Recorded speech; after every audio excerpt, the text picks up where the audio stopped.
Hello students, आज हम discuss करेंगे बेटा chapter metal and non metal में आयोनिक कंपाउंड्स के बारे में। आयोनिक कंपाउंड्स क्या होते हैं? एक केमिकल बॉन्ड होता है that is formed between two atoms. वो बेटा दो एटम के बीच में बनता है। कब बनता है? जब इलेक्ट्रॉन का ट्रांसफर होता है from one atom to another atom. ये ट्रांसफर क्यों होता है?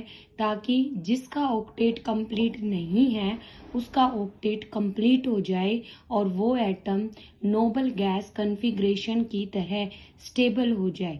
इसीलिए इलेक्ट्रॉन का ट्रांसफर होता है और इस ट्रांसफर के कारण जो है आयंस की फॉर्मेशन होती है और उन आयंस के बीच में जो बॉन्ड की डेवलपमेंट होती है दैट इज आयोनिक बॉन्ड। तो जिन कंपाउंड के अंदर आयोनिक बॉन्ड होता है उन कंपाउंड को हम आयोनिक कंपाउंड्स बोलते हैं। ये है फॉर्मेशन ऑफ आयोनिक कंपाउंड। कैसे होती है? During the formation of ionic compound metal atom loss the electron. एक मेटल इलेक्ट्रॉन को लॉस करता है and these electron are expected by non metal atom.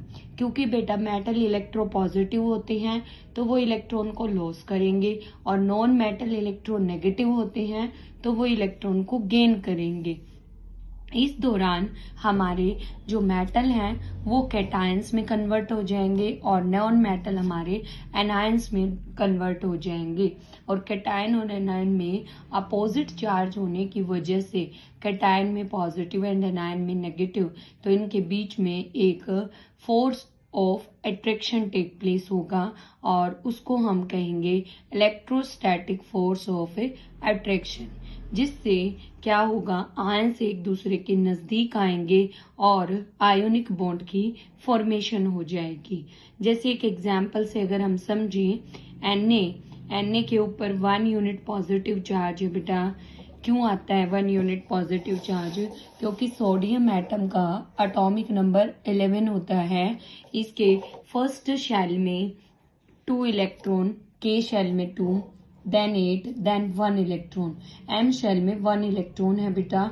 उस जो लास्ट शेल में इलेक्ट्रॉन होता है उसको हम वैलेंस इलेक्ट्रॉन बोलते हैं और उसको मैंने रिप्रेजेंट किया है बाय द एक्स। क्लोरीन है बेटा। क्लोरीन का 17 होता है एटॉमिक नंबर। तो फर्स्ट शेल में 2, 8 एंड देन 7। तो मैंने 7 डॉट्स की फॉर्म में वैलेंस इलेक्ट्रॉन को रिप्रेजेंट किया। अब देखो बेटा, ये अपना एक इलेक्ट्रॉन लॉस कर दे तो ये स्टेबल हो जाएगा नियोन गैस की तरह, क्योंकि 10 इलेक्ट्रॉन हो जाएंगे। और अगर हम इसको एक इलेक्ट्रॉन दे दें तो इसमें 17 की बजाय 18 इलेक्ट्रॉन्स हो जाएंगे और वो आर्गन गैस की तरह स्टेबल हो जाएगा।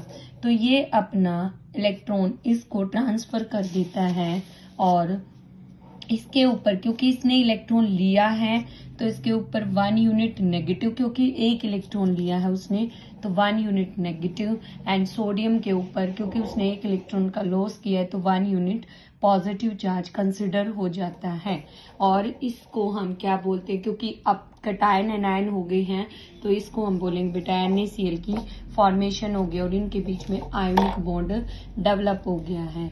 अगर हम शेल की फॉर्म में इसको रिप्रेजेंट करें तो सोडियम का 11 होता है 281। तो पहली शेल में 2 इलेक्ट्रॉन डॉट की फॉर्म में दिखाए, फिर 8 इलेक्ट्रॉन और लास्ट में 1 इलेक्ट्रॉन। क्लोरीन में पहली के शेल में 2 electron, then 8 electron and then 7 electron represent किए मैंने रिंग की फॉर्म में। ये जो हमारे सेंट्रल एटम है, बीच में हमारा न्यूक्लियस हो गया बेटा और ये हमारी शेल्स हो गई हैं। अब ये इलेक्ट्रॉन इसको दे दिया तो इसके लास्ट शेल में क्या हो गया? 8 इलेक्ट्रॉन हो गए, 2, 8, 8। और जब 8 हो जाएंगे तो Cl पे हम कैसा चार्ज डेवलप करेंगे? Negative charge. सोडियम ने अपना एक इलेक्ट्रॉन लॉस किया तो इसकी पहले बेटा 3 शेल थी, KLM। अब इसने लास्ट इलेक्ट्रॉन को लॉस कर दिया जिससे मैंने शेल को ब्रेकिंग दिखा दी कि शेल तो अब रहेगी नहीं क्योंकि उसने लास्ट इलेक्ट्रॉन को लॉस कर दिया। अब इसके पास 2 शेल है बेटा और पहले 3 शेल थी बेटा और अब 2 शेल है, तो इसका साइज क्या हो गया, छोटा हो गया है। और कोई अगर एटम इलेक्ट्रॉन लेता है तो इलेक्ट्रॉन जब शेल में जाता है तो शेल का साइज इंक्रीज होता है, और जो लॉस करता है उसका साइज डिक्रीज होता है। तो कैटायन का साइज हमेशा अपने पेरेंट एटम से छोटा होता है और एनायन का साइज अपने पेरेंट एटम से बड़ा होता है।